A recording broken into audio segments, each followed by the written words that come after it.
Bem-vindos, eu sou Luiz Castelo e neste vídeo... Agora o que a gente vai fazer é determinar o potencial de um condutor isolado. Gente, esse condutor isolado ele pode estar ou não carregado, tanto faz, tudo bem? O comportamento dele vai ser o mesmo. Obviamente nós estamos estudando aqui como é que é o efeito da carga sobre a superfície, sobre os volumes. Essas cargas ainda estão estáticas, elas estão paradas. Quando elas começarem a entrar em movimento, nós vamos tratar em outro momento isso dentro do livro do Hallit e dentro das nossas aulas. Mas eu quero deixar claro que o que a gente vai fazer aqui serve tanto se esse condutor estiver carregado ou não carregado. Então vamos lá, vamos tentar entender o que acontece em um condutor. Lembre que é um condutor. E esse condutor vai estar isolado aqui. Vamos desenhar um condutor qualquer aqui. Qualquer coisa pode ser a minha superfície condutora. Está aqui. Esse é meu condutor. Desenhei uma superfície em um formato qualquer, genérico aqui. Esse é meu condutor. Eu desejo sair de um ponto I no meu condutor e ir para um ponto F no meu condutor por um caminho também qualquer. Então, escolhi um caminho qualquer aqui dentro do condutor para sair do ponto I e chegar no ponto F. Sair do inicial e chegar no final. Qual é a diferença de potencial entre esses dois pontos? É isso que a gente vai estar tentando determinar aqui. Então, e é bem fácil. A diferença de potencial, a gente sabe que ela é dada pela equação menos a integral de E escalar ds. Então, essa é a minha equação que me permite determinar a diferença de potencial aqui. Tá? Omitir o termo delta, se vocês quiserem, pode colocar o delta ou omitir esse ponto delta, esse delta aqui. Isso aqui significa VF menos VI. E VF menos VI é igual a menos a integral de E escalar ds. Só que aqui é que entra uma particularidade muito simples e a gente já viu isso em outros vídeos. O que é? Gente, isso aqui é um condutor. Condutor. E a gente sabe perfeitamente que dentro do condutor o campo elétrico é zero. Então, isso aqui vai dar zero. E vai ser zero em qualquer ponto. Essa diferença de potencial vai ser zero em qualquer ponto, desde dentro do condutor até chegar na casca do condutor, até chegar aqui da parte mais externa do condutor aqui. Então, não vai haver diferença de potencial ali. Por quê? Porque entre essas duas coisas aqui, desde dentro do condutor até chegar ali no limite da casca do condutor, o campo elétrico é zero. Então, significa que o potencial final é igual ao meu potencial inicial. Então, o que eu posso falar para vocês a respeito do potencial elétrico de um condutor isolado? Eu posso dizer que todos os pontos deste condutor isolado estão sob o mesmo potencial elétrico. O potencial elétrico é constante ali dentro. Logo, não existe uma diferença de potencial em condutores isolados, com ou sem carga elétrica nele. Não existe essa diferença de potencial. Então, isso aqui vai ser uma superfície, ou caso seja volumétrica essa figura, um volume equipotencial sempre. Vamos ver um caso específico aqui. Vamos pegar um volume equipotencial. Vamos imaginar que eu tenha um condutor esférico. Então, vamos lá.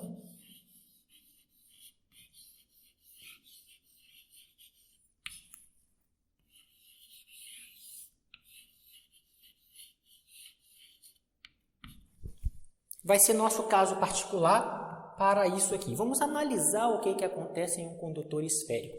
Vamos analisar o que acontece com o potencial dele e com o campo elétrico deste condutor esférico. Então, vamos aqui. Vamos desenhar uma esfera aqui. Façam de conta que isto aqui é uma esfera. E que essa esfera tenha raio R.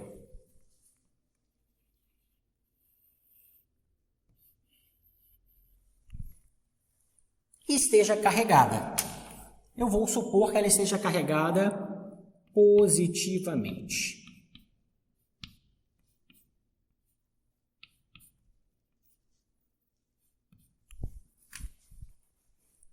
Vamos ver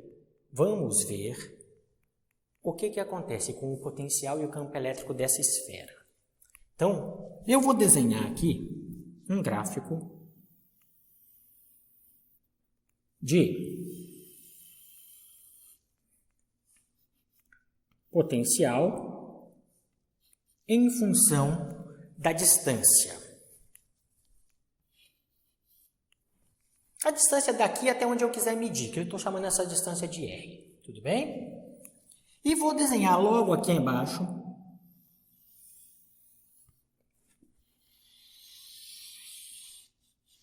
o gráfico do campo elétrico em função da distância. Vamos ver o que acontece aqui. Eu vou falar que esta posição aqui, ó, para os dois gráficos, eu desenhei a esfera aqui, e esta posição aqui, ó, esta aqui, para os dois gráficos. Lembre que a distância vai ser a mesma, o gráfico está na mesma escala de distância. Então, essa distância para os dois gráficos é a distância daqui até aqui. É o tamanho da minha esfera. Tudo bem? Estou falando que isso aqui é o tamanho da minha esfera. Então, essa distância aqui, ó, é igual a essa distância aqui, que é o raio da minha esfera que eu estou considerando. Então, vamos lá ver. Olha o que a gente já sabe olhando para esta parte do quadro. A gente sabe um monte de coisa para colocar aqui. Gente, eu sei, em momento nenhum eu falei que era zero, tudo bem? Eu sei que o potencial aqui é igual ao potencial aqui. Eu sei que esse potencial no meu condutor, desde o seu centro até a casca dele, não muda, é constante. Por que ele é constante? Porque o campo elétrico é zero. Ó, o potencial é igual. Ele pode ser igual a zero, se não tiver carga, ou pode ser igual a alguma coisa se tiver cargas nele. Então, eu sei que aqui, desde lá do centro até chegar no raio, o meu potencial é constante. Meu potencial não muda. Não tem como mudar. Está definido aqui. Vamos olhar, daqui a pouco a gente volta para esse gráfico. E o que eu sei a respeito do campo elétrico daqui até ali para chegar na casca? No limite da casca lá. Eu sei, vou apagar aqui porque eu vou trocar de cor apenas. Eu sei que o campo elétrico lá dentro é zero. Então, esse verde aqui, ó, é o campo elétrico dentro do condutor. Então, de 0 até R, eu tenho um potencial constante porque o campo elétrico era zero. É isso que esses dois gráficos estão me contando aqui. E depois que eu cheguei na casca e começo a me afastar da casca, a partir de agora eu começo a querer medir as coisas em uma outra posição maior do que o raio do meu condutor esférico, a gente já sabe que este condutor se comporta como se toda a carga estivesse no centro da esfera.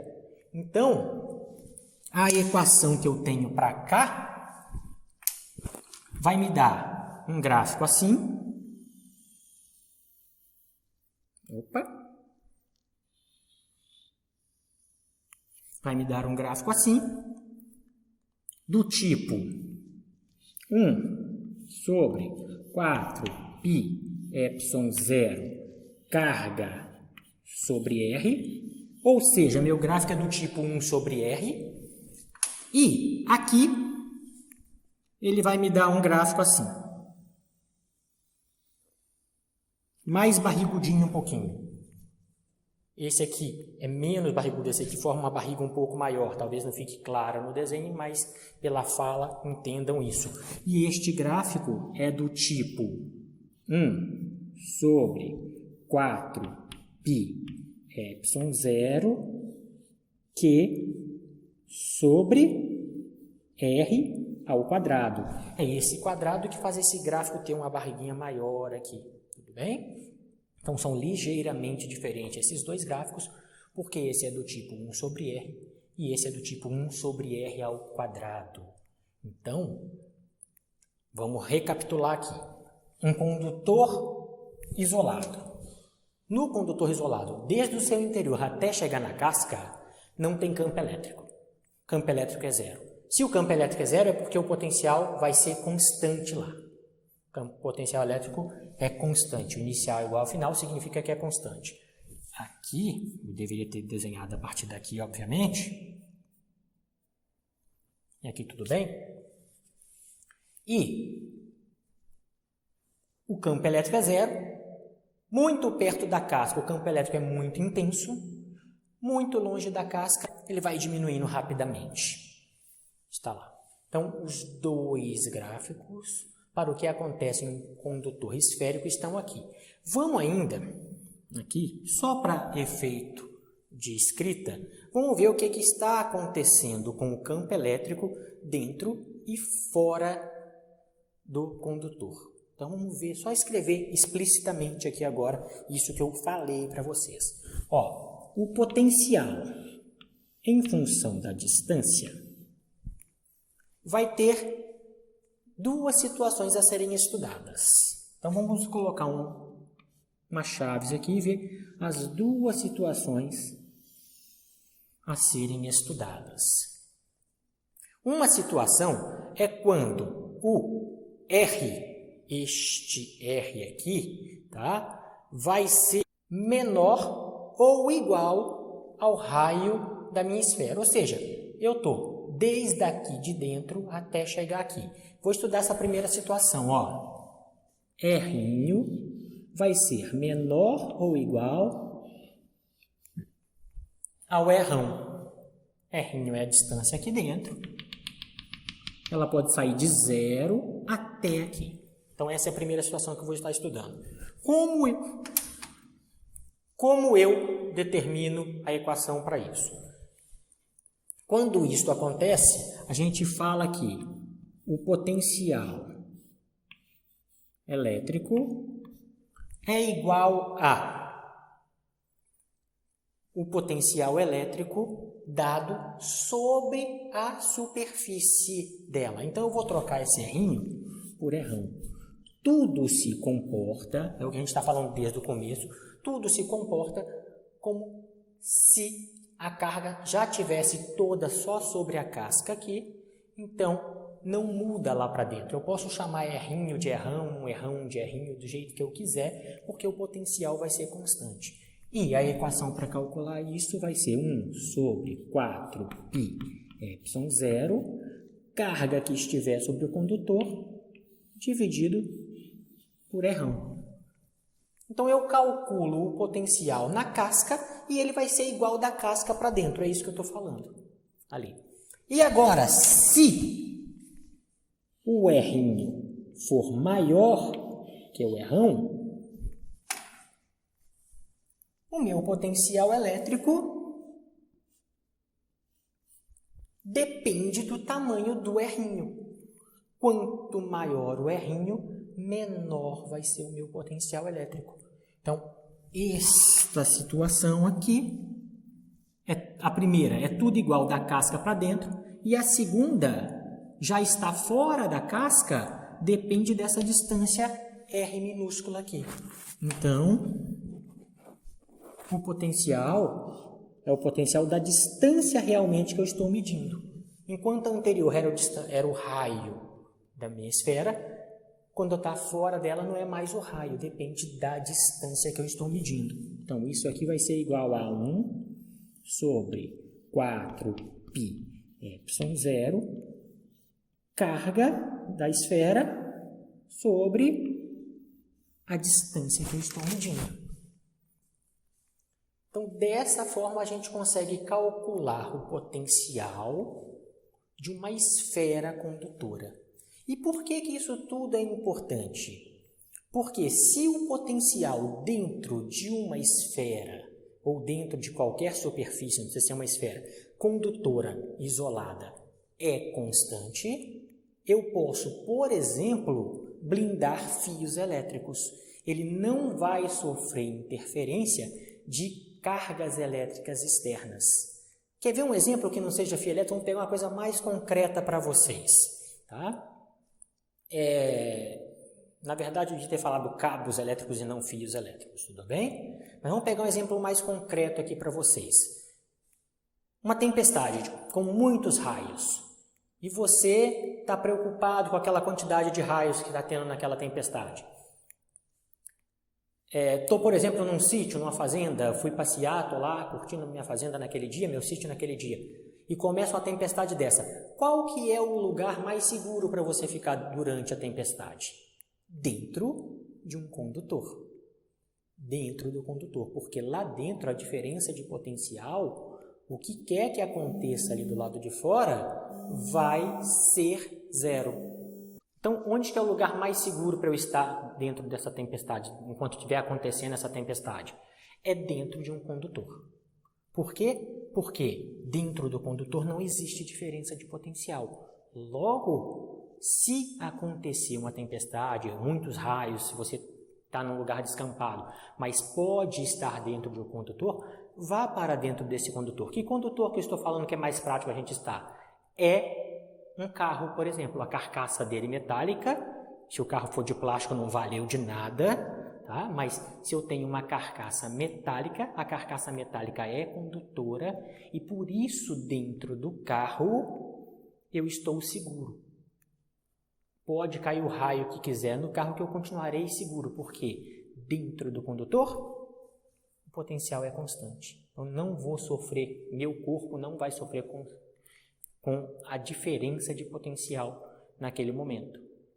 Então, não é porque o carro tem pneu de borracha, é porque você está dentro de um condutor.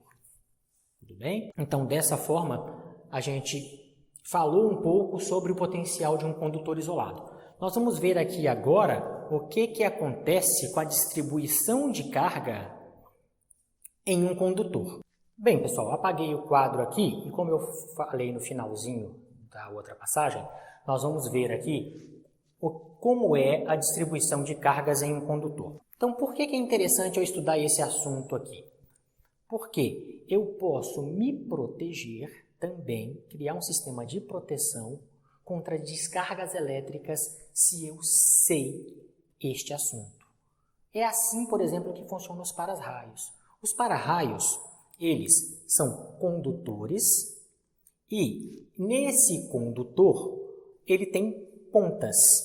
Porque o único condutor onde a carga vai ser uniformemente distribuída, vai estar igualmente espaçada entre elas, é o condutor esférico. Em qualquer outro condutor, onde tiver regiões mais pontiagudas, as cargas vão se concentrar mais. Eu vou ter mais carga por unidade de área, ou seja, vou ter maior densidade de carga. E o para-raio, o desenvolvimento para-raio, se aproveita disso.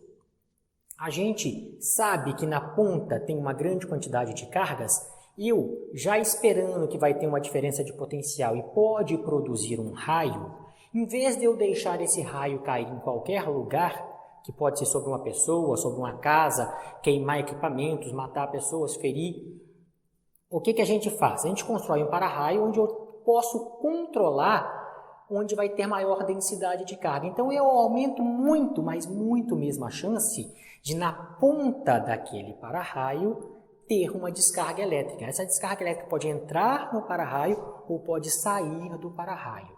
tanto faz. Tá? Os raios tem vários tipos de raio, 2 deles é do céu para a terra ou da terra para o céu.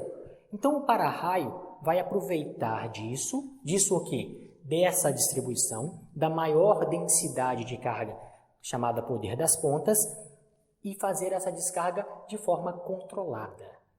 Então vamos ver aqui como é que a gente equaciona isso para mostrar para vocês que realmente em lugares mais finos eu tenho maior densidade de carga. Vamos lá. Vamos imaginar que eu tenha 2 esferas. Vou começar aqui, vamos fazer com esferas, não vamos fazer com pontas. Esferas são o suficiente. 2 esferas. Só que uma esfera é grande. Tem raio R. A outra esfera é pequena, com raio R. Então, essa esfera é mais fina do que essa esfera. Essa esfera, a gente vai ter que, para cobrir o assunto que eu estou falando com vocês, vai ter que chegar à conclusão de que aqui tem maior densidade de carga. Se isso acontecer, realmente, quanto mais fina a superfície, imagina eu vou afinando essa esfera até ela virar praticamente um ponto, fica muito fino. Eu vou mostrar para vocês que quanto mais fino isso aqui for, então, só comparando essas duas, maior vai ser a densidade de cargas. Vamos ligar essas 2 esferas. Tem um condutor. Eu formei um condutor só aqui agora. Um condutor onde eu tenho uma parte mais grossa e uma parte mais fina. Tudo bem? Esse condutor vai ter um potencial V1 e esse vai ter um potencial V2. Este tem uma carga Q1 capaz de produzir esse potencial V1. E este tem vou fazer do lado de fora aqui, esse tem uma carga Q2 capaz de produzir este potencial V2. Só que o que a gente sabe a respeito do potencial em condutores? O potencial em condutores é constante.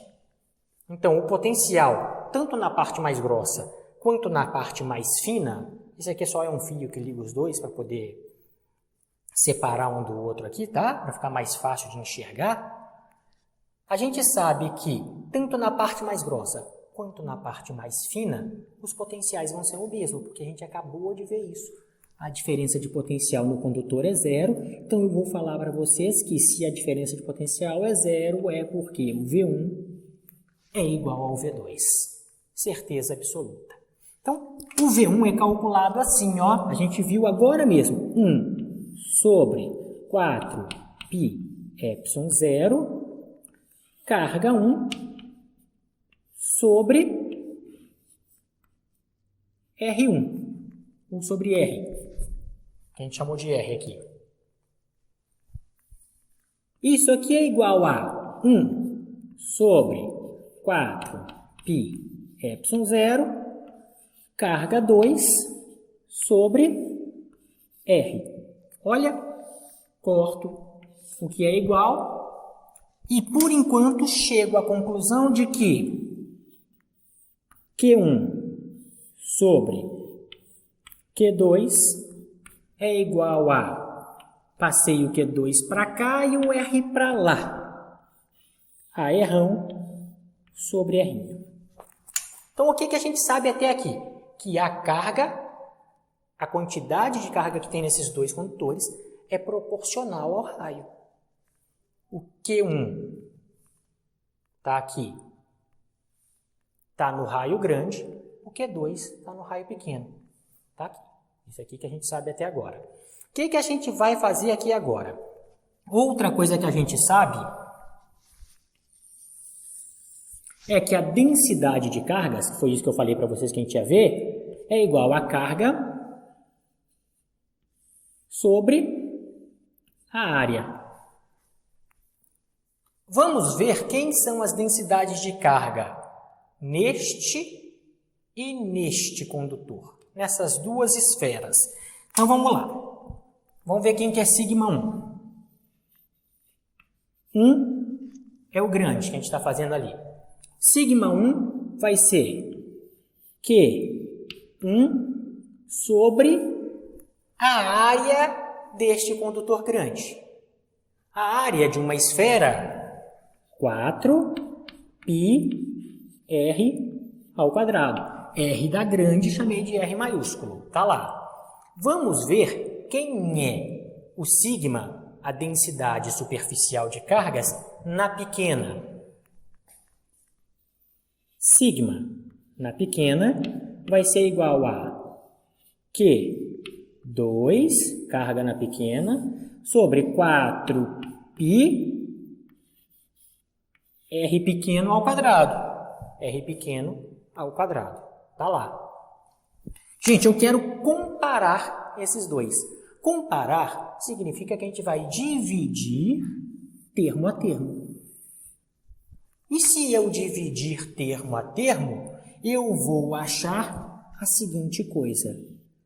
Que sigma 1 sobre sigma 2 é igual. Copia a primeira e multiplica pela segunda invertida. Q1 sobre 4π R ao quadrado vezes 4π R ao quadrado sobre Q2. Corto aqui e vou terminar ali do outro lado. Sigma 1 sobre sigma 2 vai me dar Q1 sobre Q2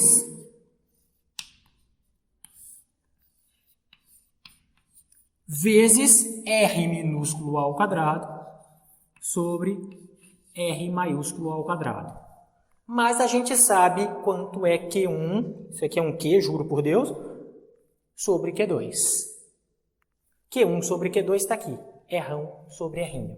Então, sigma 1 sobre sigma 2 é igual a R sobre R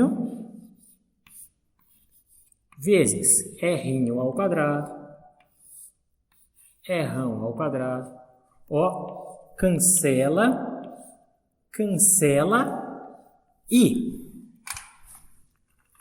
a gente vai ver agora com clareza que o sigma 1, ou seja, a densidade superficial do condutor grande dividido pela densidade superficial do condutor pequeno é igual a R sobre R. Olha só, a densidade superficial do sigma 1 sobre o sigma 2 é o inverso. É o inverso. Esse tinha raio grande, esse tinha raio pequeno. O que significa isso? Que eu tenho mais cargas por unidade de área quanto menor for a minha superfície. Quanto mais fina for a minha superfície. Então, nesta esfera aqui, eu tenho maior densidade de cargas. Eu tenho mais cargas por área do que nessa esfera. Então, se eu for reduzindo isso, eu crio uma quantidade enorme de carga por área na ponta de um para-raio, e é isso que me permite controlar por onde o raio vai escapar para a atmosfera. Tudo bem? Então, dessa forma, a gente encerra toda a série de potencial elétrico.